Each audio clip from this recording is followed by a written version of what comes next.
à toutes et à tous, heureuse de vous retrouver cet après-midi pour faire le tour de l'actualité internationale.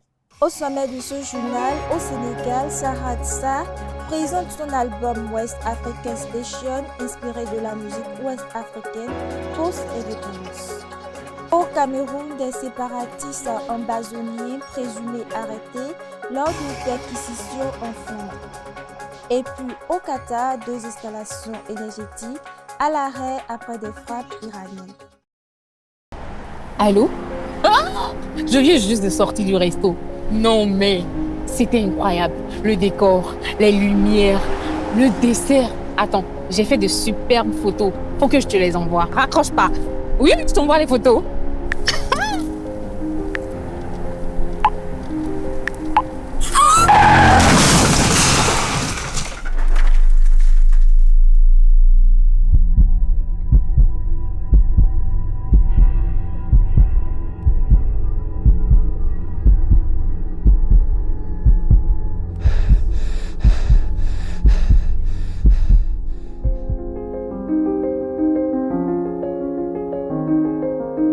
Ensemble disons oui au port de casque, stop à l'excès de vitesse, à la distraction au volant et à l'alcool avant le volant.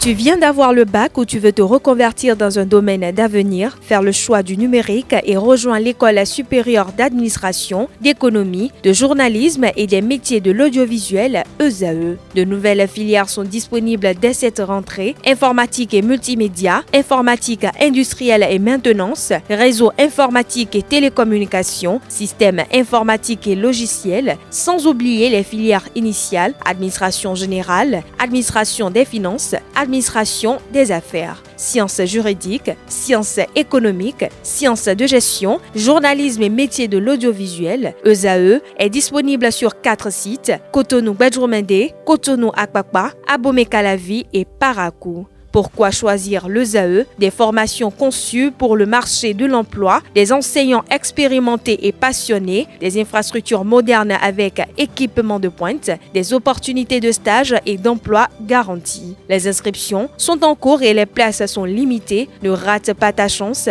donne vie à tes ambitions avec l'ESAE. Contacte-nous vite par appel ou par WhatsApp au 01 98 98 14 00 ou via email scolarité@esae.bj et visite notre site web www.esae.bj. Ton futur commence maintenant avec l'ESAE. Tu investis dans un avenir professionnel, concret et sécurisé. ESAE, l'excellence à un nom. Mesdames et messieurs, bonsoir. Nous démarrons ce journal par cette actualité au Sénégal où l'artiste Saad Sarr présente son nouvel album intitulé West African Station. L'artiste indique s'être plongé dans les archives de la musique ouest-africaine des années 1900 à 1980, période post-indépendance. Il inscrit ce travail dans une démarche qu'il qualifie de panafricanisme musical. Suivons plutôt. En 10 ans de carrière, l'artiste Saad Sarr est devenu l'une des figures de proue de la scène musicale alternative au Sénégal. Avec son groupe éponyme Saad, celui que l'on surnomme le James Brown sénégalais a développé un son unique. Sa musique est nourrie de multiples influences, du jazz fusion à l'afrobeat en passant par le blues. Dans son dernier album African West Station, Saad Sarr s'est plongé dans les archives de la musique ouest-africaine des années 1960 à 1980. Le résultat est une ode à un panafricanisme musical. Voilà, on prône pour une jeunesse décomplexée, un nouveau rapport au monde, une nouvelle manière de penser la mondialisation à notre manière, pas la mondialisation qui nous a été imposée, mais au niveau sur les industries culturelles et créatives, mais au niveau de la musique, quoi. Sur les gens, ils attendent que l'Afrique produise un type de son pour eux, alors que nous on dit non, on produit un type de son que nous on a envie de produire. Et on crée nos propres marchés, on va créer nos propres identités sonores. La musique de Saad Sarr se construit loin des stéréotypes généralement associés aux sonorités du continent.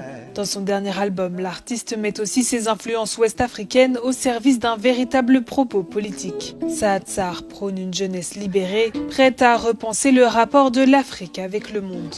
Donc je m'imagine dans une radio post-indépendance dans les années 70.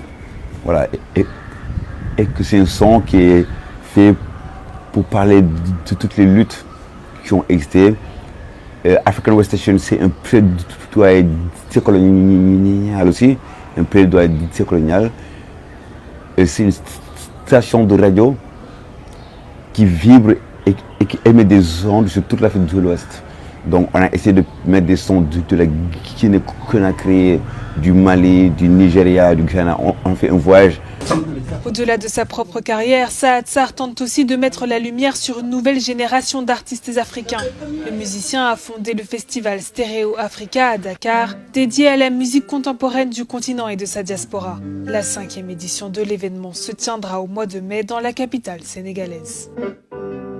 Au Cameroun, des séparatistes ambazoniens présumés ont été arrêtés en Belgique. Ces arrestations font suite à des perquisitions menées dimanche à Anvers et à Londerzeel en Flandre. Elles s'inscrivent dans le cadre d'enquêtes liées au mouvement séparatiste actif dans les régions anglophones du Cameroun. Suivons plutôt. 4 personnes soupçonnées d'appartenir à un mouvement séparatiste camerounais ont été arrêtées en Belgique. 3 d'entre elles ont été placées en détention pour des crimes de guerre et des crimes contre l'humanité présumés. Les faits reprochés auraient été commis dans les régions anglophones du nord-ouest et du sud-ouest du Cameroun, en proie depuis 2016 à un conflit opposant des groupes séparatistes aux forces gouvernementales. Ces arrestations font suite à des perquisitions menées dimanche à Anvers et à Londerzeel en Flandre. Elles s'inscrivent dans le cadre d'une enquête ouverte l'an dernier par les autorités belges. Selon le parquet fédéral, les suspects feraient partie de la direction des forces de défense de l'Ambazonie, un groupe armé séparatiste. Des collectes de fonds auraient été organisées depuis la Belgique afin de financer la lutte armée, notamment l'achat d'armes et de munitions. Le conflit dans les régions anglophones du Cameroun a éclaté après la répression violente de manifestations pacifiques en 2016. De nombreux anglophones dénoncent une marginalisation politique et économique sous la présidence de Paul Biya, au pouvoir depuis plus de 40 ans. Au Qatar, à présent, de grandes installations énergétiques ont cessé leurs activités après avoir été endommagées lors de frappes iraniennes visant la base aérienne. L'annonce a été faite mardi par le porte-parole du ministère qatarien concerné. Reportage à suivre. Les 2 principales installations énergétiques du Qatar ont été endommagées par les frappes iraniennes.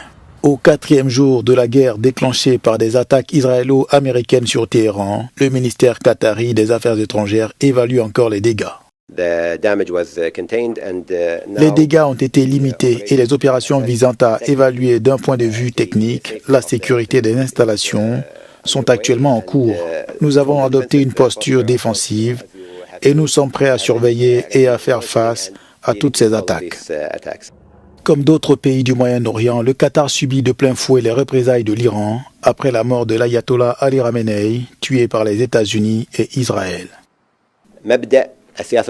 La position diplomatique du Qatar a toujours été ferme et claire, engagée en faveur de la paix, promouvant activement la désescalade, prônant le dialogue et la consultation et s'efforçant de résoudre le conflit de manière pacifique. Qatar Energy, un des poids lourds de la production mondiale de gaz liquéfié, a suspendu ses activités face à la menace. Les experts évoquent des répercussions internationales. Par ailleurs, la France a annoncé le déploiement de son porte-avions Charles de Gaulle en Méditerranée.